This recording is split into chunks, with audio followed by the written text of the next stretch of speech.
Hi students, आपका nursing basic education channel पे स्वागत है। मैं हूं आफरीन खातून और आज का जो हमारा टॉपिक है वो है सेल हम लोग इस बेस पे पढ़ रहे हैं जो बीएससी नर्सिंग फर्स्ट ईयर के स्टूडेंट हैं। ठीक है, तो उनके लिए जो यूनिवर्सिटी जो होती है वो क्या मतलब मैक्सिमम जो 15 भी हो सकते हैं या मिनिमम जो 10 मार्क्स के क्वेश्चन आ सकते हैं। ठीक है, 10 मार्क्स के, तो उसके बेस पे आप एग्ज़ाम में कैसे लिखोगे जो सेल होता है। ठीक है, क्योंकि आपको वहाँ पे 3 घंटे का टाइम मिलता है और टाइम भी मैनेज करना पड़ता है। और सेल जो है बहुत बड़ा ही क्या है, यूनिट है। ठीक है, एक टॉपिक हो गया, सेल बहुत ही बड़ा इस बुक में दिया हुआ आता है। तो उसमें क्या होता है, आपको सेल भी लिखना होता है, सेल के कंपोनेंट्स, सेल का फंक्शन। ठीक है, और जो बाकी दूसरे ऑर्गेनेल्स होते हैं उनके बारे में लिखना होता है। तो आपको मैक्सिमम जो है, आप जो सेल अगर 10 मार्क्स का आता है तो आपको 15 to 20 मिनट्स के अंदर एक सेल को कवर करना है। ठीक है, अगर 10 मार्क्स का है तो, और अगर 15 मार्क्स का है तो आपको 20 to 25 minutes, within 20 to 25 minutes के अंदर आपको एक सेल को पूरा लिख लेना है। और आपको जो है 4 पेज एटलीस्ट लिखना ही पड़ेगा अगर 15 मार्क्स के आते हैं तो। ठीक है, तो आगे बढ़ते हैं। सेल को हिंदी में कोशिका कहते हैं। ठीक है, सेल को हिंदी में कोशिका कहते हैं। हमारी बॉडी की जो सबसे जो स्मॉलेस्ट यूनिट होती है वो होती है सेल। ठीक है हमारे बॉडी के सबसे स्मॉलेस्ट, तो सेल के बारे में क्या लिखेंगे, स्मॉलेस्ट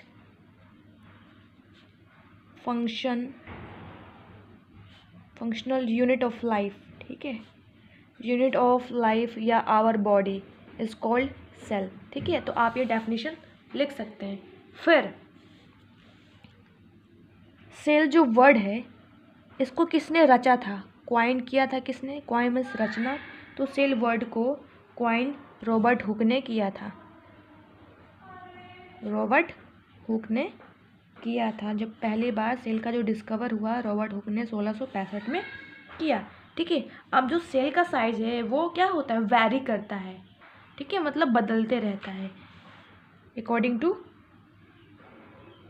पर्सन। तो ठीक है, तो जो एक लाइन लिख सकते हैं यहाँ पे, इट इज़ वैरी, ये वैरी करता है। ठीक है, और जो स्मॉलेस्ट सेल है हमारे बॉडी में, जो स्मॉलेस्ट सेल है वो 6 माइक्रोमीटर का होता है। और रेस्टिंग लिम्फोसाइट, जो लिम्फोसाइट होती है वो रेस्टिंग फेज में होती है, तो उसका जो साइज होता है वो 6 माइक्रोमीटर होता है। तो वो स्मॉलेस्ट सेल उसे कह सकते हैं, रेस्टिंग लिम्फोसाइट। ठीक है, अब आता है स्मॉलेस्ट, जो स्मॉल सेल होता है वो तो रेस्टिंग लिम्फोसाइट होता है, 6 माइक्रोमीटर का होता है। ठीक है, और लार्जेस्ट सेल, जो सबसे बड़ी सेल होती है हमारे ह्यूमन बॉडी में, 80 माइक्रोमीटर का एवरेज जो है, और है उसका जो साइज हो गया 80 माइक्रोमीटर, जो लार्जेस्ट सेल होता है। ठीक है, और सेल की स्टडी को साइटोलॉजी कहते हैं। तो यहाँ पे हम लोग लिख सकते हैं study of cell is called cytology. अगर कोई सेल के बारे में स्टडी करता है तो उसे साइटोलॉजी कहेंगे। ठीक है, उस स्टडी को कहेंगे। ठीक है, और जो सेल होता है उसे उसे अपने नेकेड आई से नहीं देख सकते हैं। ठीक है, क्योंकि उसका बहुत ही छोटे छोटे यूनिट्स होते हैं जिसको देखने के लिए माइक्रोस्कोप की ज़रूरत होती है। ठीक है, ऐसे नेकेड आई से नहीं देख सकते। फिर जो सेल का जब डिवीज़न होता है तो बहुत सारे सेल्स का फॉर्मेशन होता है। एक जो सेल है डिवाइड करेगा तो ऐसे बहुत सारे सेल का फॉर्मेशन होता है। फिर सेल अगर ग्रुप में होता है सेल तो उसे ही हम लोग क्या कहते हैं, टिश्यू कहने लगते हैं। ठीक है, और जो हमारी ह्यूमन बॉडी होती है उसका जो फॉर्मेशन होता है एक सिंगल सेल से होता है।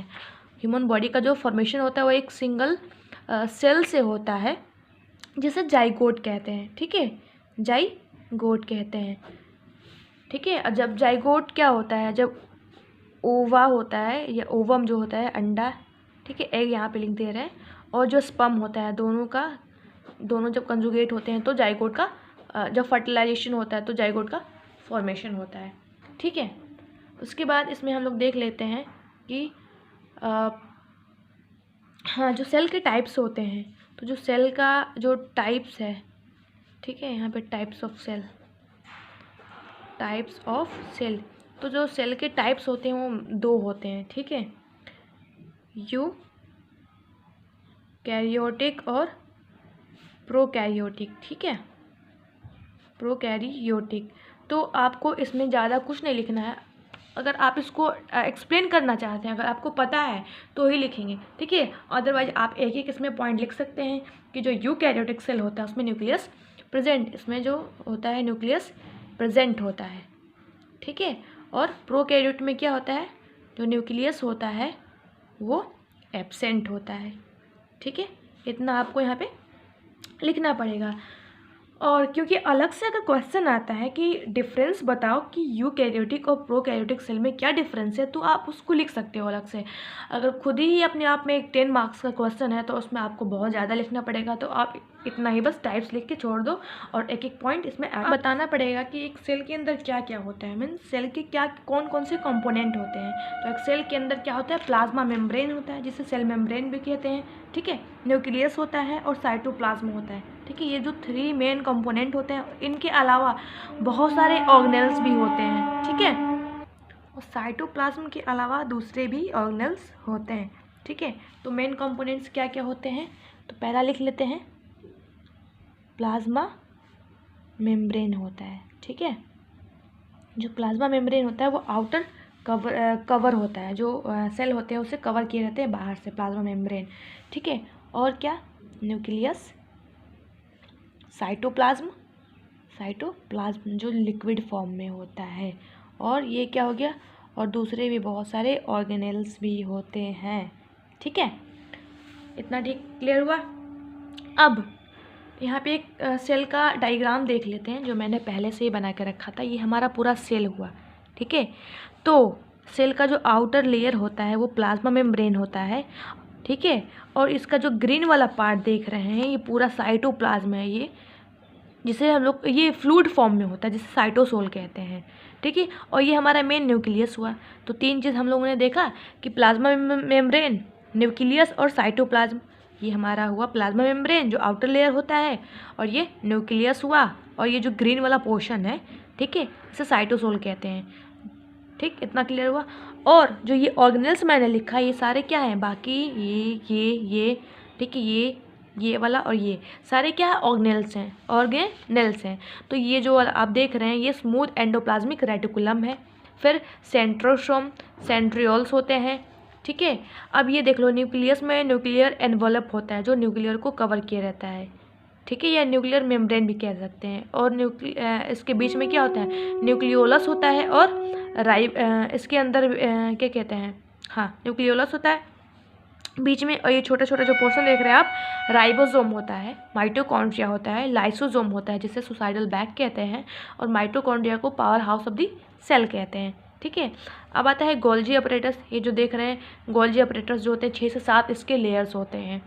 ये होता है रफ एंडोप्लाज्मिक रेटिकुलम, ठीक है, या ER, rough ER means rough endoplasmic reticulum कहते हैं। रफ इसलिए, यहाँ पे आपने देखा होगा कि एक स्मूथ ER है और यहाँ पे एक रफ ER है। ये स्मूथ ER हुआ और ये रफ ER हुआ। तो स्मूथ एंडोप्लाज्मिक रेटिकुलम ये हुआ और ये रफ हुआ।